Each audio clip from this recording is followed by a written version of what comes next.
বিসমিল্লাহির রহমানির রহিম। Hello everyone, আসসালামু আলাইকুম। মেম্বার চ্যানেলের পক্ষ থেকে আমি শাহনাজ পারভিন আমার সকল বন্ধুদেরকে জানাই ওয়েলকাম।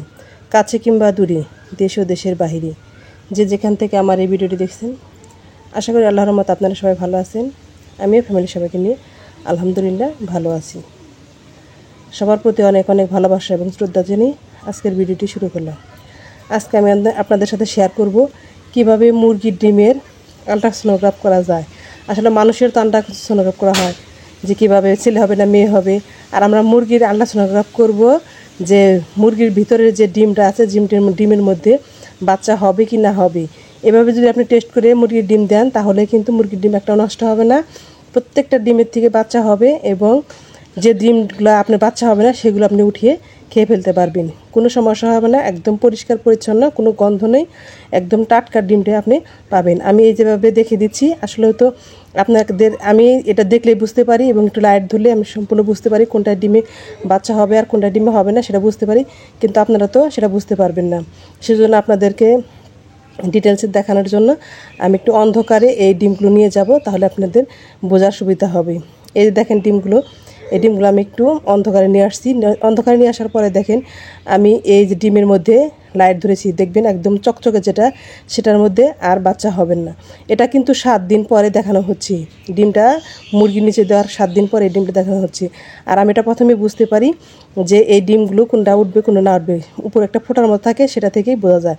তারপরে আমি টেস্ট করে দিই, 7 দিন পরে টেস্ট করি, তাহলে দেখা যায় যে যে ডিমটা উঠবে না সেটা কিন্তু একদম সাদা লাল লাল দেখা যাচ্ছে, আর যে ডিমটা উঠবে দেখেন উপরে একটু ফাঁকা আছে আর ভিতরটা একদম কালো, অর্থাৎ এটা ডিমটা অবশ্যই উঠবে।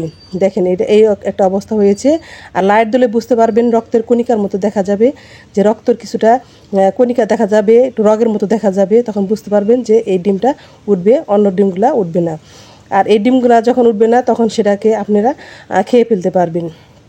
এটা দেখাচ্ছি পর আবার একটা দেখেন, আরেকটা ডিম দেখলে আপনি বুঝতে পারবেন। এটা দেখেন কীরকম, ওটা কালো ছিল আর এটা দেখেন সাদা, এই সাদাটা বোঝা যাচ্ছে কিন্তু এটার মধ্যে থেকে বাচ্চা উঠবে না। সেজন্য এই ডিমগুলোকে আলাদা 7 দিন পরে আলাদা করে দেখি। আর এটা দেখেন এই যে এর অবস্থাটা দেখছেন, এটা কিন্তু উপরেরটা একটু সাদা ফাঁপা আর নিচেটুকু পুরো ভরাট হয়ে আছে, এই ডিমগুলো উঠবে। এভাবে যদি আপনারা চেক করে মুরগির ডিমগুলো দেন তাহলে অবশ্যই প্রত্যেকটা মুরগির ডিমে উঠবে। আর আমি দেখেন এগুলো আমি একদম আলোতেও দেখতে পারি, কারণ আমি বুঝতে পারি এটা আলোতে দেখতে পারি। আমার আশেপাশে যারা আছে তারা আমাকে ডিমগুলো নিয়ে যে চেক দিয়ে নিয়ে আসে, বা আমিও তাদের বাড়িতে নিয়ে আসলে সেগুলো আমি চেক দিয়ে দিই। দেখেন আমার ছোটো বাবু বলছে যে সে চেক দিয়ে দেখবে, সেজন্য ওর কাছ থেকে বারবার আমি ডিমগুলো নিয়ে নিচ্ছি। তো ভাই আপনাদের একটু মনে করে দিতে চাই, আমার ভিডিওটির কোথাও কোনো অংশ যদি আপনাদের ভালো লাগে তাহলে আমার চ্যানেলটাকে সাবস্ক্রাইব করবেন। আর আপনি যদি ফেসবুক থেকে দেখে থাকেন তাহলে চ্যানেলটাকে ফলো দিবেন। আর আপনি যদি আমার চ্যানেলটা প্রথম ভিজিট করে থাকেন আর চ্যানেলটা যদি সাবস্ক্রাইব না করে থাকেন, অবশ্যই চ্যানেলটাকে সাবস্ক্রাইব করবেন এবং বেল বাটনটি সিলেক্ট করে দিবেন, অল অপশনটি প্রেস করে দিবেন। তাহলে আমি যখন ভিডিও আপলোড করব নোটিফিকেশন পৌঁছে যাবে আপনার কাছে, সময় এবং সুযোগ বুঝে দেখে নিতে পারবেন। আর এই কাজটি যদি আপনি অলরেডি করে থাকেন তাহলে আপনাকে অসংখ্য ধন্যবাদ। আর এদিকে দেখছেন আমি যে ডিমগুলো উঠবে না সেই ডিমগুলোকে চিহ্নিত করছি, আর এভাবে দাগ টেনে দিচ্ছি। আপনাদেরকে দেখাবো যে কোন ডিমগুলো উঠে না আর কোন ডিমগুলো উঠবে। আর এই যে কলম দিয়ে আমি দাগ টেনে দিচ্ছি। আর এই ডিমগুলো থেকে দেখেন এই যে আরও সবগুলো দেখাই দিচ্ছি যে কেমন করে। এই যে দেখেন আমি সাদা দেখি, একদম ধবধবে সাদা। দেখেন আপনাদের বারবার দেখিয়ে দিচ্ছি, আপনারা অবশ্যই বুঝতে পারবেন। দেখেন একদিন ট্রাই করে দেখেন, অবশ্যই বুঝতে পারবেন, কোনো সমস্যাই হবে না। দেখেন নিজেরাই পারবেন, একবার দেখেন যে কোনো ডিমই আপনারা চেক করতে পারবেন। তো গ্রামের মধ্যে অনেকে মুরগির ডিম এরকম করে সংগ্রহ করেন, কিন্তু আসলে ফ্রিজে অনেকে রাখে, আবার এমনিতে রাখে। অনেক ডিম উঠে, অনেক ডিম উঠে না, অনেক সময় ফোঁটা দেখা যায়, অনেক সময় দেখা যায় না। তারপরে এই ডিমগুলো যদি এভাবে চেক করে দেওয়া যায় তাহলে কোনো সমস্যাই হবে না, আর সবগুলো ডিমই কিন্তু উঠবে। তো আপনাদের আমি দেখাবো কোন ডিমগুলো উঠে নাই আর কোন ডিমগুলো উঠেছে। আর এই ডিমগুলো কিন্তু আমি এই যতগুলো ডিম থেকে অনেকগুলো ডিম আলাদা করে নিলাম, আলাদাগুলো এগুলো চিহ্নিত করে নিয়েছি। আর এই ডিমগুলো আমি আজকে সেদ্ধ করব, সেদ্ধ করে দেখাবো আপনাদেরকে। এই যে দেখেন চিহ্নিত করে নিয়ে ডিমটা এখন আমি ভেঙে দেখাবো কী অবস্থা। আপনাদের এই 4টা ডিম আমি সেদ্ধ করেছি, একটা ডিম সিলে নিয়েছি। আর দেখেন এটা এই ডিমগুলো আমি সিলে নিয়েছি, একদম ইজিভাবে খোসা উঠে যাচ্ছে, আর কোনো সমস্যা নাই। আর দেখেন একদম স্পষ্ট পরিষ্কার পরিচ্ছন্ন ডিমগুলো। আর সবগুলো ডিমে আমাদেরকে আমি সিলে দেখাচ্ছি দেখেন তরতাজা একদম টাটকা ডিমের মধ্যে যেরকম সেরকম ডিম। এরকম 7 দিন পরে যদি আপনারা ডিমগুলো উঠাই নেন তাহলে সব ডিমগুলো খাওয়া যাবে, কোনো সমস্যাই হবে না। আপনারা এভাবে ট্রাই করে দেখতে পারেন। তো আসলে আল্লাহ তাআলা দেওয়ার মালিক আল্লাহ তাআলা, নেওয়ার মালিক আল্লাহ তাআলা। ডিমগুলো তো আসলে তেমন মেন কথা না, আসলে হচ্ছে আল্লাহ তাআলা যদি সবগুলোর মধ্যে বাচ্চা দেয় অবশ্যই হবে, আর যদি না দেয় কোনোটাই হবে না। আর দেখা যাচ্ছে যে মুরগি ঘষার উপর নির্ভর করে, যদি মুরগিটা ভালোভাবে ঘষে তাহলে সবগুলো ডিমই উঠবে। আর এই ডিমটা আমি আপনাদেরকে এখন খেয়ে দেখাবো, দেখেন কেমন। এই যে আমি ওদেরটা খেয়েছি, দেখেন একদম স্পষ্ট, একদম পরিষ্কার পরিচ্ছন্ন, কুসুমটাও কোনো জমে না, কোনো কিছু সমস্যা হয়নি। দেখেন এইভাবে ডিমগুলো আমি খেয়ে দেখছি। তো আমার এই মুরগিগুলার প্রায় 15 দিন পরে দেখেন এই যে বাচ্চাগুলো উঠেছে, অনেকগুলো বাচ্চা উঠেছে। আমি এই বাচ্চাগুলো সরিয়ে আপনাদের দেখাবো কোন কোন ডিমগুলো উঠেছিল আর কোন কোন ডিমগুলো উঠিনি। দেখেন কয়েকটা ডিম উঠেছে আর কয়েকটা ডিম উঠবে, এমন অবস্থা। আমি ডিমগুলোর থেকে খোসাগুলো সারিয়ে নিচ্ছি, আর কয়েকটা ডিম আছে সেগুলো উঠবে। আর যে আপনাদের চিহ্নিত করা ডিমগুলো দেখাইছিলাম সেগুলো কিন্তু এখন আর উঠবে না। আর যে কয়টা ডিম আমি খেয়ে ফেলেছি ওটা কাজে লেগেছে, আরগুলো কিন্তু আর কোনো কাজেই আসবে না। বাচ্চাগুলা দেখেন একটু তাপ রাখতে হবে, সেজন্য দেখেন আরেকটা বাচ্চা দেখেন একটু প্রতিবন্ধীর মতো হয়েছে। আল্লাহ তাআলা সুস্থতার মানুষ যদি সুস্থ থাকে তাহলে সব কিছু পায়। আসলে এই যে বাচ্চাটা আমি রাখলাম এটা একদম প্রতিবন্ধী, এটা হা করে উপরের দিকে তাকিয়ে আছে, ও বেশি নড়াচড়া করতে পারে না, কেমন করে জানি হয় বাঁচবে কিনা। ওই যে আরেকটা 2টা বাচ্চাই এরকম প্রতিবন্ধী হয়েছে, উঠতে পারে না। আসলে মানুষ যদি সুস্থ থাকে তাহলে সব কিছুই পারি।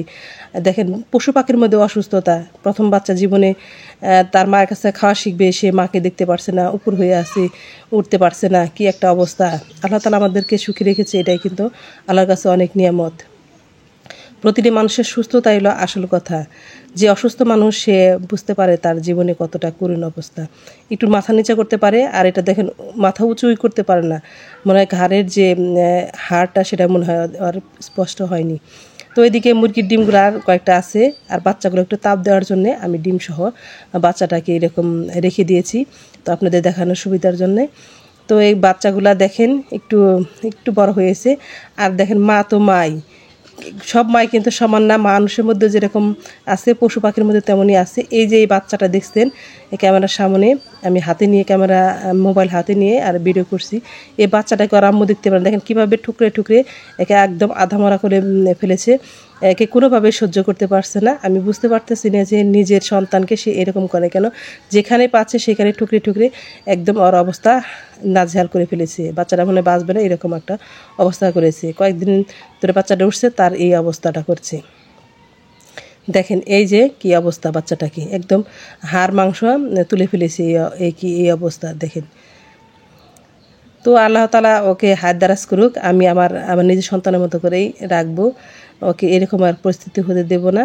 আসলেও কি করার, ছোট্ট বাচ্চা, আসলে ওটাও তো পশু, সেও তো বুঝতে পারে না কী কারণে যে এর এতটা অনীহা বাচ্চার প্রতি, তা বুঝতে পারতেছি না। তো আমি বাচ্চাটাকে নিয়ে আসছি আমার এই যে খাটের মধ্যে বাবুর বিছানার কাছেই শুয়ে রেখেছি। কত সুন্দর দেখেন, নিরীহ প্রাণী মায়ের কাছে খাওয়া শিখতে পারতেছে না। এরকম কিন্তু মানুষের মধ্যে অনেকে আছে, তারা সন্তানকে এভাবে ফেলে দূরে চলে যায়।